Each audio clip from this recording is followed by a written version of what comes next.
بسم اللہ الرحمن الرحیم۔ السلام علیکم۔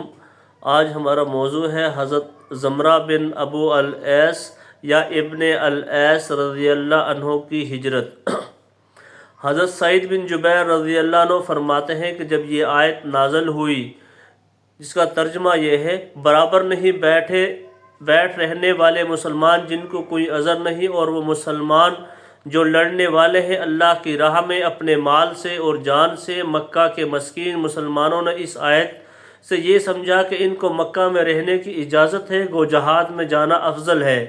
پھر یہ آیت نازل ہوئی جس کا ترجمہ یہ ہے، وہ لوگ کہ جن کو جان نکالتے ہیں فرشتے اس حالت میں کہ وہ برا کر رہے ہیں، اپنا کہتے ہیں ان سے فرشتے تم کس حال میں تھے؟ وہ کہتے ہیں کہ ہم تھے بے بس اس ملک میں۔ کہتے ہیں فرشتے کیا نہ تھی زمین اللہ کی کشادہ، جو چلے جاتے وطن چھوڑ کر وہاں سو ایسوں کا ٹھکانہ ہے اور دوزخ، اور وہ بہت بری جگہ پہنچے۔ اس پر ان مسکین مسلمانوں نے کہا اس آیت نے تو ہلا کر رکھ دیا۔ اس آیت سے یہ معلوم ہوتا ہے کہ ہجرت کرنا ضروری ہے۔ پھر یہ آیت نازل ہوئی جس کا ترجمہ یہ ہے، مگر جو ہیں بے بس مردوں اور عورتوں اور بچوں میں سے جو نہیں کر سکے کوئی تدبیر اور نہ جانتے ہیں کہیں کا راستہ۔ اس آیت سے معلوم ہوا کہ مسلمان معذور ہیں، ان پر انا قبیلہ بنو لیس کے تھے اور یہ نابینا تھے اور مالدار بھی تھے۔ اس آیت کے نازل ہونے پر انہوں نے کہا اگرچہ میری نگاہ چلی گئی ہے لیکن ہجرت کے لیے میں تدبیر کر سکتا ہوں، کیونکہ میرے پاس مال اور غلام ہیں، لہٰذا مجھے سواری پر بٹھا دو۔ چنانچہ انہیں سواری پر بٹھایا گیا۔ وہ بیمار تھے، آہستہ آہستہ روانہ ہوئے۔ تنعیم پہنچ کر ان کا انتقال ہو گیا، چنانچہ مسجد تنعیم کے پاس ان کو دفن کیا گیا۔ تو خاص انہی کے بارے میں یہ آیت نازل ہوئی۔ ترجمہ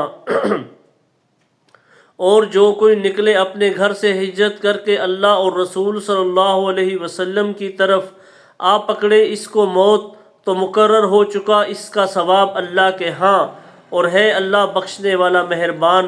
حضرت ابن عباس رضی اللہ عنہما فرماتے ہیں کہ حضرت زمرہ بن جندب رضی اللہ عنہ اپنے گھر سے جب ہجرت کے لیے چلنے لگے تو اپنے گھر والوں سے کہا کہ مجھے سواری پر بٹھا دو اور مشرکین کی زمین سے نکال کر حضور صلی اللہ علیہ وسلم کی طرف روانہ کر دو۔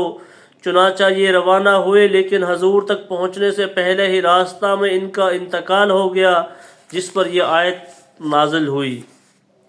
حضرت واصلہ بن اسقع رضی اللہ عنہ کی ہجرت۔ حضرت واصلہ بن اسقع رضی اللہ عنہ فرماتے ہیں کہ میں اپنے گھر سے اسلام کے ارادہ سے چلا، پھر حضور صلی اللہ علیہ وسلم کی خدمت میں حاضر ہوا۔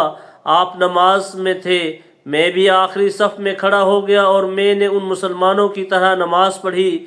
جب حضور نماز سے فارغ ہو کر آخری صف میں میرے پاس تشریف لائے تو فرمایا تو تم کس کام کے لیے آئے ہو؟ میں نے کہا مسلمان ہونے کے لیے۔ آپ نے فرمایا یہ تمہارے لیے بہتر ہے۔ پھر آپ صلی اللہ علیہ وسلم نے پوچھا کہ کیا تم ہجرت کرو گے؟ میں نے عرض کیا جی ہاں۔ آپ صلی اللہ علیہ وسلم نے پوچھا کون سی ہجرت کرو گے، ہجرت بادی یا ہجرت باطی؟ میں نے عرض کیا کون سی ہجرت بہتر ہے؟ آپ نے فرمایا ہجرت باطی۔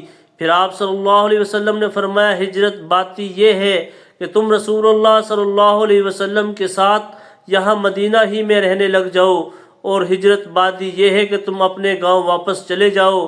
اور آپ صلی اللہ علیہ وسلم نے فرمایا تمہیں ہر حال میں اطاعت کرنی ہوگی، تنگی میں بھی اور آسانی میں بھی، دل چاہے یا نہ چاہے، اور چاہے تو تم پر دوسروں کو ترجیح دی جائے پھر بھی تم اطاعت کرو گے؟ میں نے کہا بہت اچھا، ضرور کروں گا۔ پھر آپ صلی اللہ علیہ وسلم نے بیعت فرمانے کے لیے اپنا دست مبارک بڑھایا اور میں نے بھی اپنا ہاتھ بڑھایا۔ جب آپ صلی اللہ علیہ وسلم نے دیکھا کہ میں اپنے لیے کسی قسم کی رعایت طلب نہیں کر رہا ہوں تو آپ نے خود فرمایا جہاں تک مجھ سے ہو سکے۔ میں نے کہا جہاں تک مجھ سے ہو سکے۔ پھر آپ صلی اللہ علیہ وسلم نے میرا ہاتھ اپنے ہاتھ میں لیا اور بیعت فرما لیا۔ قبیلہ بنو اسلم کی ہجرت۔ حضرت ایاس بن سلمہ بن عقو رضی اللہ عنہ فرماتے ہیں کہ قبیلہ بنو اسلم کے لوگ ایک درد میں مبتلا ہو گئے۔ حضور صلی اللہ علیہ وسلم نے فرمایا اے بنو اسلم تم لوگ دیہات میں چلے جاؤ۔ انہوں نے عرض کیا یا رسول اللہ ہم اسے پسند نہیں کرتے ہیں کہ ہم الٹے پاؤں دیہات کو واپس چلے جائیں۔ آپ صلی اللہ علیہ وسلم نے فرمایا ہمارے دیہات والے ہو اور ہم تمہارے شہر والے ہیں، جب تم ہمیں بلاؤ گے تو ہم تمہاری بات مانیں گے اور جب ہم تمہیں بلائیں گے تو تم ہماری بات ماننا۔ اب تم جہاں بھی رہو مہاجر ہی شمار ہوگے۔ حضرت جنادہ بن ابی امیہ رضی اللہ عنہ کی ہجرت۔ حضرت جنادہ بن امیہ ازدی رضی اللہ عنہ فرماتے ہیں کہ ہم نے حضور صلی اللہ علیہ وسلم کے زمانہ میں ہجرت کی، پھر ہمارا ہجرت کے بارے میں اختلاف ہو گیا۔ کچھ لوگ کہنے لگے کہ ہجرت ختم ہو گئی اور کچھ کہنے لگے نہیں ابھی ختم نہیں ہوئی۔ چنانچہ میں نے حضور کی خدمت میں حاضر ہو کر اس کے بارے میں پوچھا تو آپ نے فرمایا جب تک کفار سے جہاد باقی رہے گا ہجرت ختم نہیں ہوگی۔ حضرت عبداللہ بن سعد رضی اللہ عنہ فرماتے ہیں کہ میں بنو سعد بن بکر کے ساتھ یا 8 آدمیوں کے وفد کے ساتھ حضور صلی اللہ علیہ وسلم کی خدمت میں حاضر ہوا اور میں ان میں سب سے کم عمر تھا۔ لوگوں نے حضور صلی اللہ علیہ وسلم کی خدمت میں حاضر ہو کر اپنی ضرورت کی باتیں پوچھ لی اور مجھے اپنی سواری میں سامان کے پاس چھوڑ گئے۔ پھر میں نے حضور صلی اللہ علیہ وسلم کی خدمت میں حاضر ہو کر عرض کیا یا رسول اللہ آپ مجھے میری ضرورت کی باتیں بتائیں۔ آپ نے فرمایا میں تمہاری ضرورت کی کیا بات ہے؟ میں نے کہا کچھ لوگ کہتے ہیں کہ ہجرت ختم ہو گئی ہے۔